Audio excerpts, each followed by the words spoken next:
Эхлэл 13 дугаар бүлэг. Авраам Лотос салсан юм. Авраам эхнэрээ мөн хамаг юм аваад Лоттой хамт Египтээс гарч Негев рүү хөдөлжээ. Авраам мал сүрэг, алт мөнгө ихтэй маш баян байж.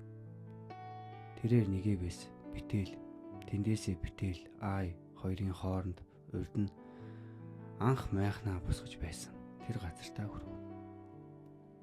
Түүний анх тахилын ширээ босгосон газар нь тэр байлаа. Тэнд Авраам эзний нэрийг дуудав.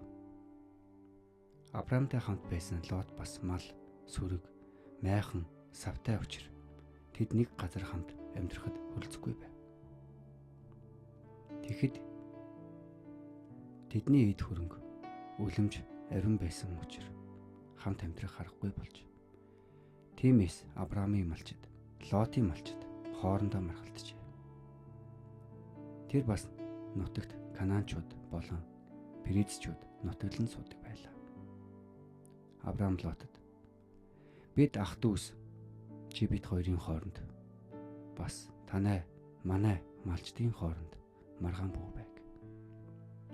Чиний өмнө энэ бүх газар байгаа биш үү?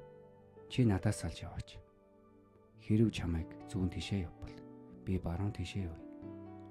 Хэрв чамайг баруун тишээ явбал би зүүн тиш явъя гэв.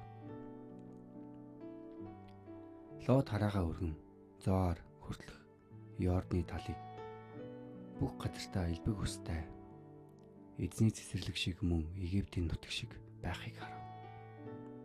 Учир нь энэ нь Содом Гомора хоёрыг эзэн устгахаас өмнө байв. Тиймээс Лот Йордны тал хөндийг бүхлээ нь өөртөө сонгож Лот зүүн тийш нүржээ. Ийхүү тэд бие биенээсээ салцгаав.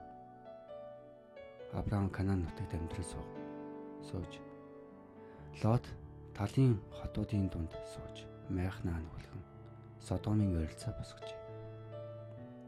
Содомын хүмүүсийн санаа ёрын мууд бол эзний өмнөх нүглэн их байв.